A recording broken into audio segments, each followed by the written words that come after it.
Hello दोस्तों, आप सभी का स्वागत है हमारे यूट्यूब चैनल पर। तो दोस्तों, आज हम लोग कक्षा 7 का महान व्यक्तित्व देखेंगे। ठीक है, आज हम लोग पाठ 6 पढ़ेंगे। हमारे पाठ का नाम है भीष्म। तो आज हम लोग इस पाठ का प्रश्न उत्तर देखेंगे। प्रश्न पहला है, देवव्रत का नाम भीष्म क्यों पड़ा? तो इसका उत्तर है, देवव्रत ने आजीवन ब्रह्मचारी रहकर हस्तिनापुर की रक्षा करने की प्रतिज्ञा की। इस प्रतिज्ञा के कारण इनका नाम भीष्म पड़ा। अगला प्रश्न देखते हैं 2 नंबर। भीष्म के माता पिता का क्या नाम था? तो इसका उत्तर है, भीष्म के माता पिता का नाम गंगा और शांतनु था। ठीक है, माता का नाम गंगा और पिता का नाम शांतनु था। इस बात को आप याद रखिएगा, परीक्षाओं में पूछी जा सकती है।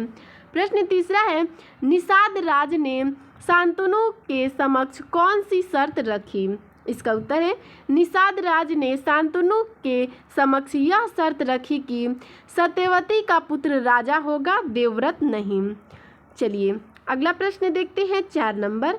युद्ध भूमि में भीष्म ने शस्त्र का त्याग कब और क्यों किया? इसका उत्तर है, युद्ध भूमि में भीष्म ने शिखखंडी को देखकर शस्त्र त्याग कर दिया, क्योंकि वह स्त्री रूप था और वे स्त्री पर हथियार नहीं चला सकते थे। ठीक है, अगला प्रश्न देखते हैं 5 नंबर। सही अथवा गलत का चिन्ह लगाइए। प्रश्न अ नंबर है, भीष्म महाराज भरत के पुत्र थे। बिल्कुल गलत है। ब नंबर है, शांतनु की मृत्यु के पश्चात भीष्म हस्तिनापुर के राजा हुए। ये भी गलत है। प्रश्न अगला है 6 नंबर, भीष्म अपनी प्रतिज्ञा से कभी हटते न थे। ये भी सही है। ठीक है, 10 नंबर प्रश्न है, महाभारत के युद्ध में भीष्म पांडवों की ओर थे। ये गलत है। अगला प्रश्न देखते हैं 6 नंबर, महाभारत के युद्ध में भीष्म ने घोर संग्राम किया, क्योंकि वे। तो इसका सही उत्तर है ग नंबर, कृष्ण को शस्त्र ग्रहण करवाकर उनकी प्रतिज्ञा भंग करना चाहते थे। ठीक है, अगला प्रश्न देखते हैं 7 नंबर, भीष्म पितामह के चरित्र के प्रेरक प्रसंगों को अपने शब्दों में लिखिए। तो इसका उत्तर है, भीष्म पितामह के चरित्रों के प्रेरक प्रसंग। आइए देखते हैं। भीष्म ने अपने पिता शांतनु की शादी कराने के लिए आजीवन ब्रह्मचारी रहने की प्रतिज्ञा की। दूसरा, भीष्म ने ऐसा संग्राम किया कि श्री कृष्ण को युद्ध में शस्त्र उठाने पड़े। ठीक है, तीसरा देखते हैं, भीष्म शिखखंडी के सम्मुख धनुष नहीं उठाते थे। अपनी मृत्यु का उपाय बताना भीष्म की महान उदारता में गिना जाता है। चौथा है, भीष्म ने सूर्य उत्तरायण होने पर शरीर त्यागने का संकल्प किया और ऐसा ही हुआ। अगला प्रश्न देखते हैं 8 नंबर, पाठ की किस घटना ने आपको प्रभावित किया और क्यों?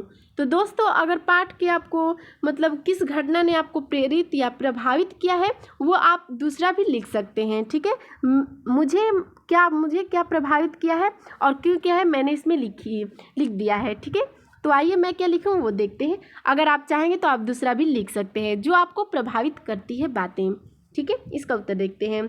पाठ की एक घटना शांतनु और सत्यवती के विवाह से संबंधित है, जो देवव्रत के आजीवन ब्रह्मचारी रहने की प्रतिज्ञा का कारण बनता है। हमें सबसे ज़्यादा प्रभावित करती है। इसका कारण यह है कि भीष्म के इस प्रकार के त्याग के समान अन्य उदाहरण नहीं मिलते हैं। प्रश्न 9 नंबर देखते हैं, भीष्म के समान अपने वचन पर दृढ़ रहने वाले किसी महापुरुष के बारे में लिखिए। जो भीष्म के समान ऐसे महापुरुष को लिखना है जो भीष्म के समान अपने वचन पर दृढ़ रहते हैं। तो आइए इसका उत्तर देखते हैं। भीष्म के समान अपने वचनों पर दृढ़ रहने वाले महापुरुष सत्यवादी हरिश्चंद्र थे, जिन्होंने आखिरी हद तक सत्य नहीं छोड़ा और अपना नाम सत्यवादी चरितार्थ किया। ठीक है, तो जो ये भीष्म थे, उनके ही जैसे वचन और दृढ़ पर रहने वाले कौन थे? तो सत्यवादी हरिश्चंद्र, जो अपने आखिरी दम तक सत्य पर चरितार्थ रहे, सत्य पर रहें। ठीक है, सत्य पर अटल रहें, सत्य बोलना नहीं छोड़ें। तो दोस्तों आपको हमारा यह वीडियो कैसा लगा हमें कमेंट में ज़रूर बताइएगा। धन्यवाद।